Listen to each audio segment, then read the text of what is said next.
Last year national பேண்டிக்யூட்ல வந்து young cat 5th national award வாங்கியிருக்கான். அது எனக்கே அங்கே செம்ம சர்ப்ரைஸ். ஆனால் யாருன்னு பார்த்தீங்கன்னா அவங்க அன்ஷிகா தான் ஹீரோயின். மெயில் செக் பண்ணுவாங்க, ஏரில் அழுக்கு இருக்கா, அதுக்கப்புறம் ஏர் பின்னாடி வந்து இன்ஃபெக்ஷன்ஸ் ஏதாவது இருக்கா.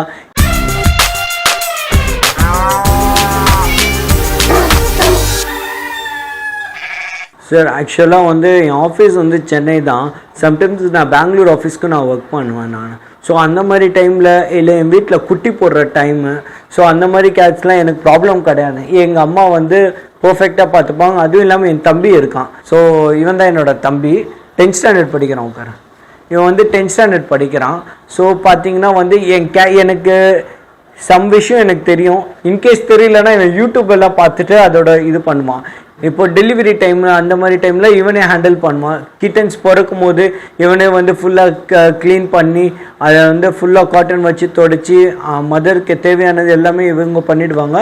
ஸோ எனக்கு ப்ராப்ளம் கிடையாது இப்போ வரைக்கும். ஏன்னா வந்து எல்லாமே அவங்களே டேக் கேர் பண்ணிப்பாங்க. நான் இல்லைன்னா அவங்களுக்கு 100% பார்த்துப்பாங்க. எனக்கு பயம் கிடையாது. அதெல்லாம் ஷோ நடக்கும் போது பிஃபோர் 1 month 2 months சில பேர் வந்து இந்த சப்ளிமெண்ட் கொடுப்பேன் அந்த சப்ளிமெண்ட் கொடுப்பேன்னு சொல்கிறாங்க.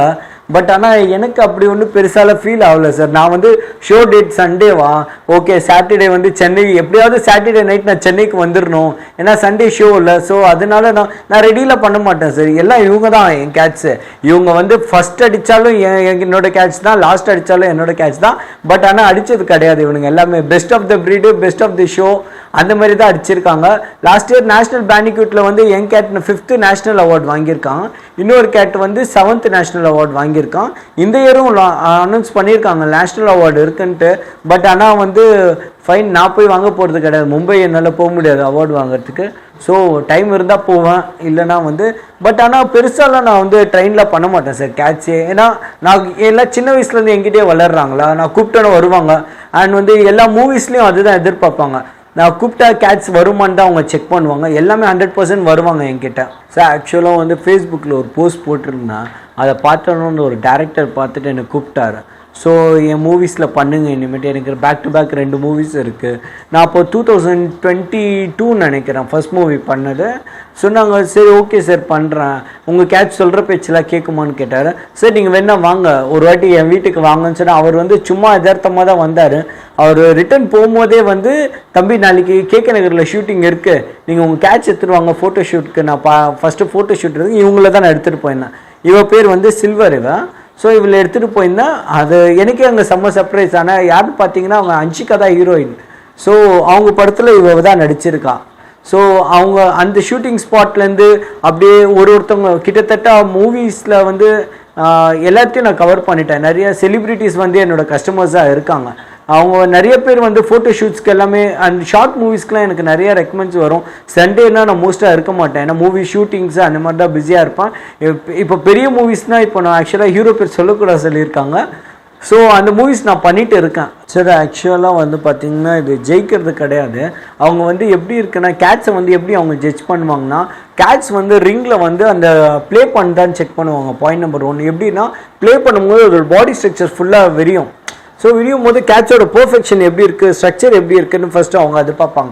செகண்ட் என்னென்னு பார்த்தீங்கன்னா வந்து கேட்ஸோட இயர்ஸ் க்ளீனாக இருக்கா, கேட்ஸ்க்கு வந்து இந்த ஃபங்கஸ் இந்த இதெல்லாம் இருக்கான்னு செக் பண்ணுவாங்க. மைட்ஸ் எல்லாமே செக் பண்ணுவாங்கன்ட்டு இந்த ரிங் வச்சு ஆட்டும் போதே அவங்க வந்து they will judge easily. Because அவங்க ரொம்ப எக்ஸ்பீரியன்ஸ் அதுலலாம் ஃபுல்லாக செக் பண்ணும்போது மோரோவர் அதில் நெயில்ஸ் இருக்கான்னு செக் பண்ணுவாங்க. ஃபஸ்ட்டு நெயில் செக் பண்ணுவாங்க, ஏரில் அழுக்கு இருக்கா, அதுக்கப்புறம் ஏர் பின்னாடி வந்து இன்ஃபெக்ஷன்ஸ் ஏதாவது இருக்கா, இதெல்லாம் கம்ப்ளீட்டாக அவங்க செக் பண்ணிட்டு தான் அதுக்கேற்ற மாதிரி கேட்டோட டிசிப்ளின், அதுக்கப்புறம் கேட் வந்து நம்ம சொல் பேச்சு கேட்குதா, கேட்டு விளையாடுதா, கேட் நம்ம கூட பாசமாக இருக்கா, இது எல்லாமே செக் பண்ணிட்டு தான் best of the breed, best of the show, அதை கேட்டோட கேட்டகரி பொறுத்து.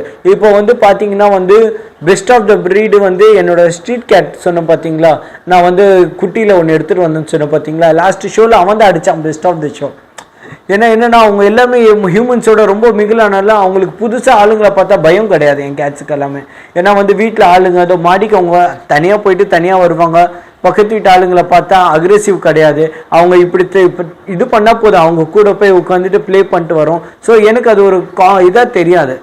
அண்ட் மோர் ஓவர் அது ஃபஸ்ட்டு வந்தாலும் எனக்கு ப்ராப்ளம் இல்லை, 4th 5th வந்தாலும் எனக்கு ப்ராப்ளம் இல்லை. எல்லாமே என்னோட கேட்ஸ் அவ்வளோதான். ஆக்சுவலாக எனக்கு வந்து கஸ்டமர்ஸ் பார்த்தீங்கன்னா அவங்க தான் என்னோடய கஸ்டமர்ஸு. ஸோ வந்து என் கேட்ஸ் போயிட்டு ப்ளே பண்ணுறதுனால தம்பி எனக்கு ஒரு கேட் வேணும், இப்போ ரீசெண்டாக லாஸ்ட் வீக் வந்து நான் சம்மர் டைட் ஆஃபீஸ்லேருந்து வரும்போது 10:30 கால் பண்ணுறாரு. அவர் ஊரை பக்கமில் இருக்க அவர் வீடு. எனக்கு அர்ஜென்ட்டாக எனக்கு ஒரு குட்டி வேணும், நீங்கள் எனக்கு இமிடியேட்டாக அனுப்புங்க. ஏன் சார்? ஓகே சார் ஃபைன், நான் அனுப்புகிறேன். தம்பி நான் ஆல்ரெடி உங்கள்கிட்ட பேசியிருக்கேன். ஸோ நான் நிறைய இடம் போகிறனால இந்த பெசன்ட் நகர் பீச், மோஸ்ட்டாக பெசன்ட் நகர் பீச்சில் தான் இருப்பேன். நான் அங்கே ஈசிஆரில் இருப்பேன். நான் தனியாக இருக்க மாட்டேன், கூட எப்படியோ ஒரு 2 cats or 3 cats இருப்பாங்க. ஸோ அவங்க அந்த மாதிரி கஸ்டமர்ஸ் வந்து எனக்கு ஆட்டோமேட்டிக்காக கஸ்டமர்ஸ் வந்து நல்ல ஒரு பாண்ட் எனக்கு இருக்கும். Brothers and sisters, anti. So அந்த மாதிரி நான் மட்டும் என் கஸ்டமர்ஸ் எல்லாமே என் வீட்டு ஆளுங்களுக்கு ரொம்ப க்ளோஸ். அவங்க எல்லாமே அந்த மாதிரி வந்தவங்க தான். இப்போ வந்து அவங்க 4-5 பேர் வந்து பெரிய ப்ரீடர்ஸாக இருக்காங்க. மடிப்பாக்கமில் ஒருத்தவங்க போர்டிங் வச்சு நடத்துகிறாங்க. அவங்க பேர் நசரியான்ட்டு ஒருத்தவங்க. நான் இன்கேஸ் நாங்கள் ஃபேமிலியோடு இப்போ ரீசெண்டாக வெளியூர் போயிருந்தோம். ஸோ அந்த மாதிரி டைமில் வந்து என்னோட 27 cats அவங்க தான் போர்டிங் வச்சுருந்தாங்க. அவங்க என் வீட்டில் என்னென்ன ஃபுட் ஸ்ட்ரக்சரோ பர்ஃபெக்ட் ஃபுட் ஸ்ட்ரக்சர் அவங்களும் பண்ணிகிட்டு இருக்காங்க. அந்த மாதிரி ஒருத்தவங்க. அதுக்கப்புறம் புருஷவாக்கமில் ஒருத்தவங்க இருக்காங்க.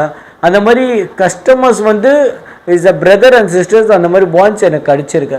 அப்புறம் மண்ணடியில் வந்து ரியாஸ்னு ஒரு பெரிய ப்ரீடர் இருக்கார். அவங்க எல்லாருமே வந்து இப்போது அடுத்து ஒரு பெரிய செட்டப் பிளான் பண்ணுறோம். இப்போ ஒரு ஜூ மாதிரி ஒன்று செட் பண்ணலாம் திருவெற்றியூரில். ஸோ அந்த மாதிரி ஒரு பிளான்ஸ் எல்லாமே நிறையா இருக்குது.